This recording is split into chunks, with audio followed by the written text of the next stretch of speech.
What moment made you realize you stopped chasing joy and were just surviving? What happened? Therapy was a pretty fun time. Won't give a timeline exactly cause it's not important. I used to always live my life in fight or flight, sadly coming from a household filled with microaggressions and emotional hostility. On top of that, I didn't have a great relationship with people as a whole.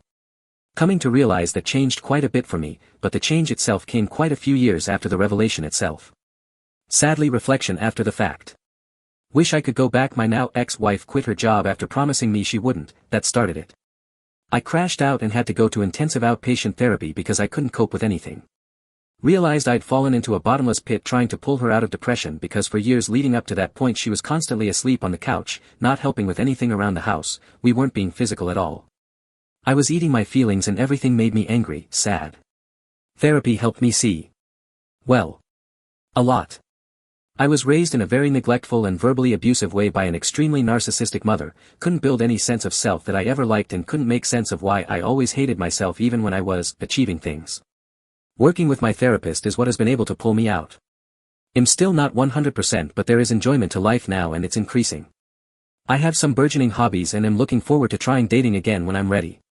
It hasn't happened. And I don't know if I relate to chasing joy. I choose it after I left a relationship that had become scary. I saw my best friend for the first time in a long time and we just belted oldies together walking at night. I realized I had all but stopped listening to music most of the year I had been dating that person. They had started complaining any time I put music on and being mean, so I had over time stopped listening to any. We only listened to the podcasts they wanted on. I had become so small, I felt like nothing and I just let so many parts of my life go on the back burner to get through the days, trying not to upset them. But the music, that one hit me like bricks. It felt good to sing and be goofy again, the real me.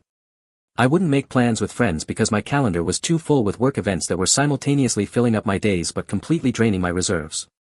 Long story about how I got out of that situation, but I realized one day that I couldn't survive that way any longer and had to move on. I'll echo what others say on this thread, too, about therapy. A good one is life-altering. My long-term boyfriend at the time was facing a serious felony but the investigation took 2 years to complete. In that 2 years he couldn't hold a job, and drank or smoked my money away. I worked a full-time job and a part-time job to make ends meet. I had moved in with him maybe a month before we found out he was in trouble. So I went from living at home with my parents at 23 with no debt, just a car payment, to paying all his bills and mine and our rent. I was drowning in debt by 6 months in. I got the second job to make ends meet, and when I started opening up to some of my new coworkers I realized I wasn't living for myself anymore but surviving. I tried everything to make him happy but in the end he was still going to prison. So yeah, he went to prison, we broke up. I met someone shortly after the breakup, we're now married and expecting our first child together. I couldn't be happier. Things do start to look up when you stop feeling bad for yourself and make that change. But nothing changes until you do. Don't expect miracles.